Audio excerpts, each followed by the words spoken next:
आता या कार्यक्रमाचे अध्यक्ष ज्यांचे विचार आपण ऐकले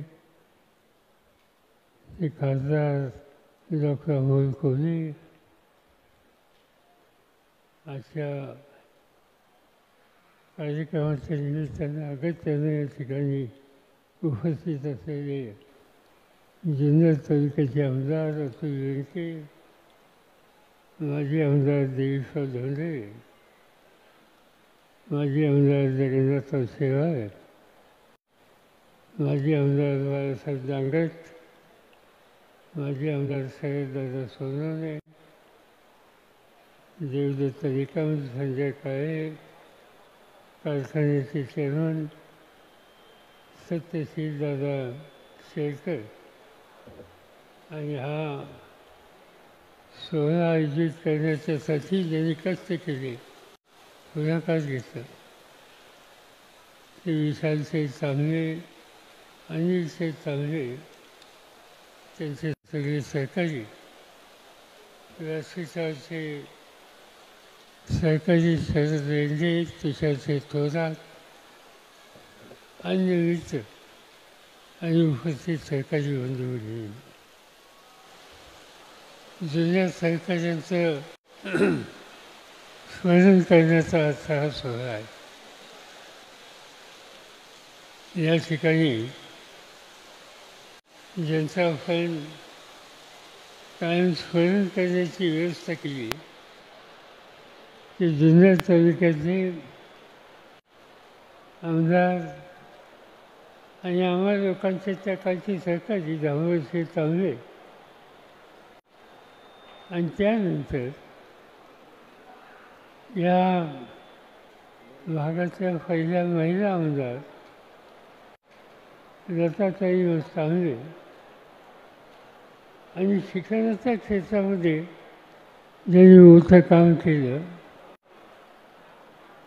ते आपल्या सगळ्यांचे त्यावेळेचे सहकारी स्वर्गीय विलासराव चांगले, या सगळ्यांचं स्मारक आपण या ठिकाणी करून चांगल्या गोष्टीचं स्मरण अखंड होईल याची खबरदारी कोतुलकरांनी घेतली, याचा मला मनापासून आनंद आहे.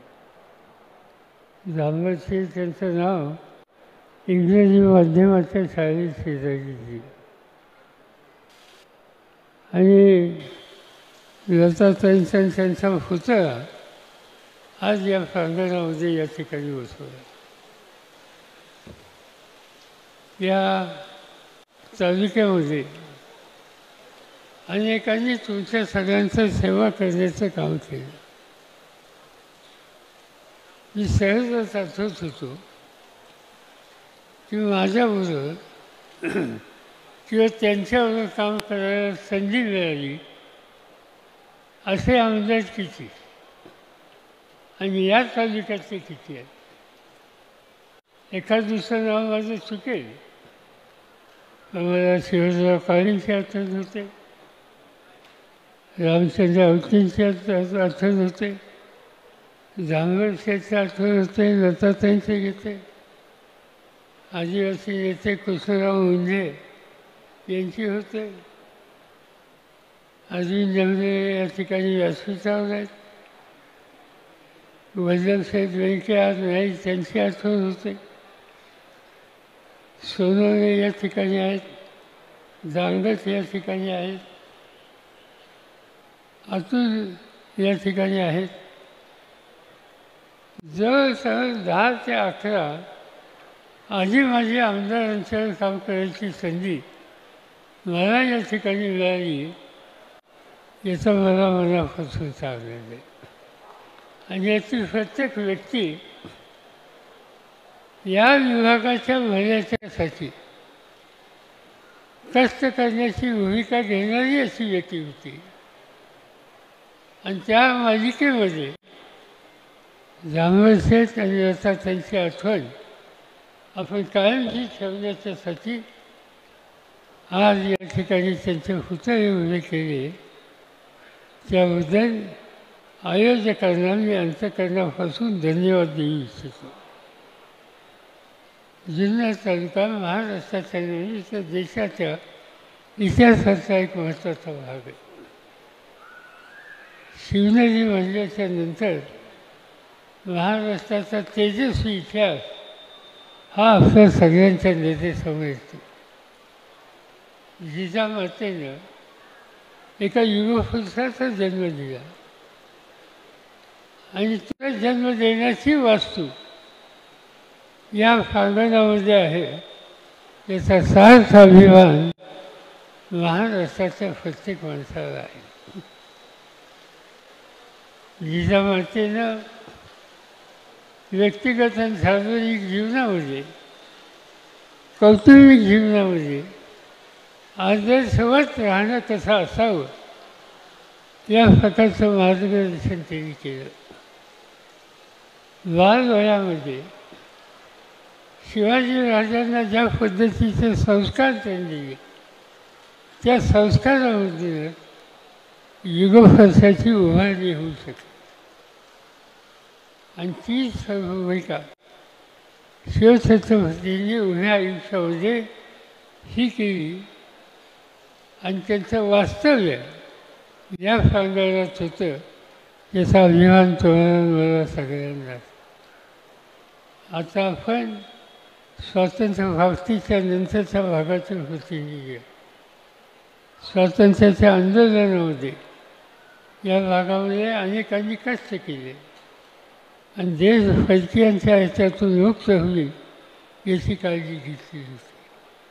आणि स्वातंत्र्य मिळाल्याच्या नंतर सामान्य लोकांच्या जीवनामध्ये स्वातंत्र्याचा अर्थ कृतीमध्ये यायचा असेल तर विकासाचं सूत्र लक्षामध्ये घेऊन पावलं टाकली पाहिजे. ही भूमिका नंतरच्या नेतृत्वाने केली. आपण भाग्यवान आहोत. यशवंतराव चव्हाणांच्यासारखं एक दृष्टी असलेला नेता या महाराष्ट्रामध्ये जन्माला आला आणि सत्ता हातात आल्याच्या नंतर त्या सत्तेचा उपयोग जनमानसाचं जीवन समृद्धीच्या रस्त्यावर कसं जाईल याच्यासाठी त्यांनी अखंड कष्ट केले. चव्हाणसाहेब विकासाच्या कामासाठी या ठिकाणी सुद्धा येऊन गेले. मला आठवतं आहे मी त्या काळामध्ये तरुणांच्यामध्ये काम करत होतो आणि त्या काळामध्ये या सगळ्या भागाची शेती ही सुजलाम सुफलाम करण्याच्यासाठी अनेक धरणांची उभारणी झाली. त्या धरणांच्या उभारणीच्यासाठी यशवंतरावजी या ठिकाणी आले होते आणि त्यांच्या शुभ हस्ते धरणाची उभारणी करण्याचा सोहळा झाला. आणि त्यानंतरच्या काळामध्ये तोच दृष्टिकोन घेऊन नंतरच्या राज्यकर्त्यांनी अनेक प्रकल्प या भागामध्ये उभे केले आणि त्याचा परिणाम आज शेतीच्या क्षेत्रामध्ये या तालुक्याचा नावलौकिक हा सगळीकडे गेलेला आहे.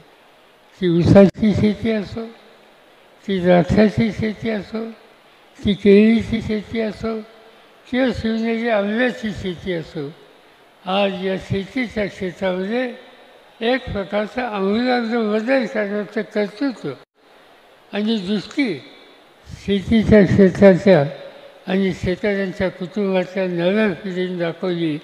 याचा सार्थ अभिमान तुम्हाला मला सगळ्यांना आहे. शेतीच्या बरोबर कारखानदारी उभी राहिली पाहिजे आणि ती शेतीवर आधारित कारखानदारी पाहिजे. आणि हेच निवृत्त शेतकरी आणि त्यांच्या सरकारने आपल्या नजरेसमोर ठेवलं आणि एका उत्तम साखर कारखान्याची उभारणी या तालुक्यामध्ये करून उसावर प्रक्रिया करणारा भाग म्हणून या भागाचा लक्ष घ्या. मला आठवतं आहे एक काळ असा होता की इथला ऊस तो खाली जायचा मुंबईच्या भागामध्ये. आज आपण साखर तयार करतो, आज आपण वीज तयार करतो, आपण आज इथेनॉल करतो. त्या काळामध्ये रसवंती ही चालवण्याचं काम आमच्या या भागाचे लोक मुंबई पुणे या भागामध्ये करत होते. बदल झाले, आधुनिकता आधार घेऊन ते बदल झाले आणि त्यामुळे लोकांचं जीवन बदलतं आहे. मी ज्या ज्या वेळेला या भागातून हेलिकॉप्टरने कधी जात असतो किंवा रस्त्याने येत असतो त्यावेळी संपन्न शेती आणि त्या शेतीवर कष्टाने बांधलेले लहान कवींना स्लॅबची घरं ही बघायला मिळतात. माझ्यासारख्याला मनापासून चालू येतो. केवळ चव्हाणसाहेबांच्या दृष्टीनं या भागामध्ये जी पाण्याची सुविधा राहिली आणि त्या पाण्याच्या सुविधेचं सोनं करण्याची ताकद इथल्या शेतकऱ्यांनी दाखवली, त्यामुळं एकंदर सगळा चेहरा या भागाचा बदलतो आहे. याचा अतिशय आनंद तुम्हाला मला सगळ्यांना आहे. शेती सुधारली, शेतकरी शेतीच्या क्षेत्राची मुलं सुधारली, पण आता इथं सुद्धा निवड शेती एका शेती एवढं करून चालणार नाही. जमीन कमी होते, शेतीवरचा बोजा वाढतो आहे. 1947 साली आपल्याला स्वातंत्र्य मिळालं. त्यावेळेला देशाची लोकसंख्या 35 कोटी होती आणि त्या 35 कोटीमध्ये 70-80% लोक शेती करत होते. आज ही लोकसंख्या 114 कोटीवर जाऊन पोचली.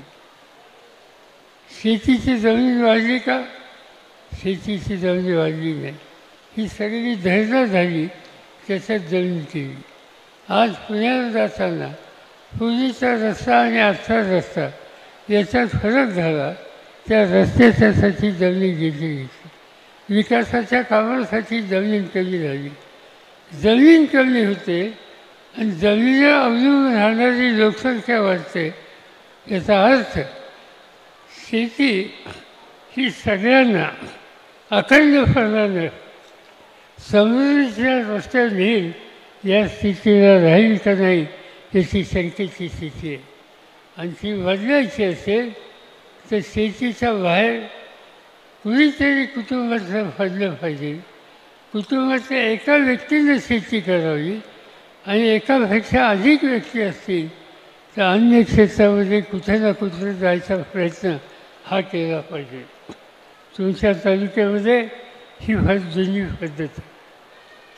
अनेकांनी एका काळामध्ये मुंबईचं क्रॉफर्ड मार्केट असेल, मुंबईचं बंदर असेल, मुंबईच्या क्रॉफर्ड मार्केटच्या बरोबर नव्या मुंबईची आता कृषी बाजार समिती असेल, या सगळ्या क्षेत्रामध्ये आज या तालुक्याची पिढी कष्ट करते हे चित्र दिसतं आहे.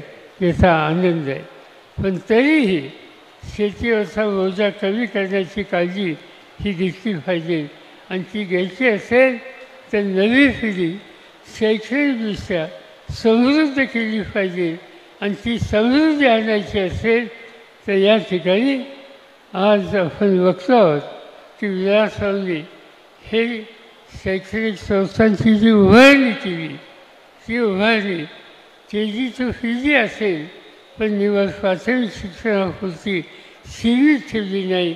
इथं फार्मसीचं कॉलेज आहे, इथं इंजिनिअरिंगचं कॉलेज आहे, इथं अन्य शिक्षण संस्था आहेत आणि जीवनामध्ये यशस्वी होण्याच्यासाठी आणि स्वतःच्या पायावर उभं राहण्याच्यासाठी जे जे नवीन विभाग आहेत, विषय आहेत, त्या विषयाची नोंद घेऊन या ठिकाणी हे शैक्षणिक संस्थेचं जाळं उभं केलं.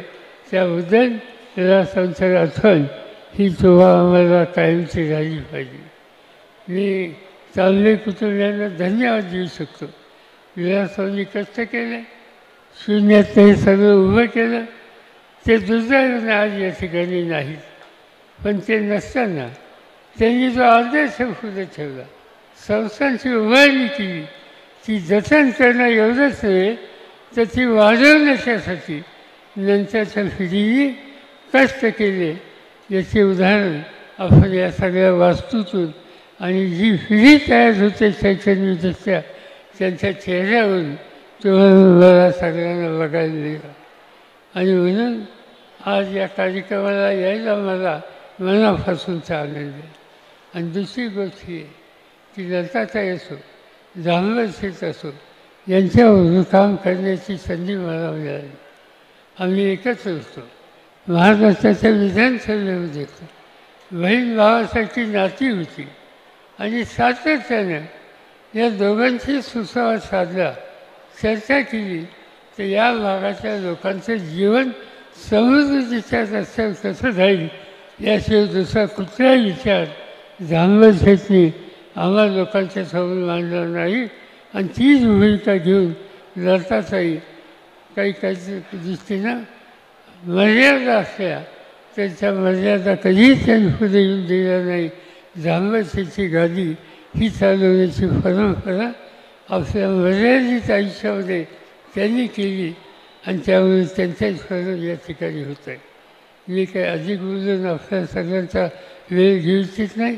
हा सोहळा अखंडपणानं लक्षात राहील अशा प्रकारचा सोहळा जाता येताना या रस्त्याने जाताना हा सवन शैक्षणिक संकुल हा नजर बसल्यानंतर मनापासूनचं समाधान हे तुम्हाला मला मिळेल याची खात्री या ठिकाणी व्यक्त करतो. तांबे कुत्र्यांना अंतःकरणापासून धन्यवाद देतो. आणि तुम्ही काम करत राहा, लोकांची सेवा करत राहा. आम्ही सगळे तुमच्या पाठीशी भक्कमपणाने अखंड राहू हा विश्वास या ठिकाणी देतो आणि माझे 2 शब्द संपवतो. कसा बैलाचा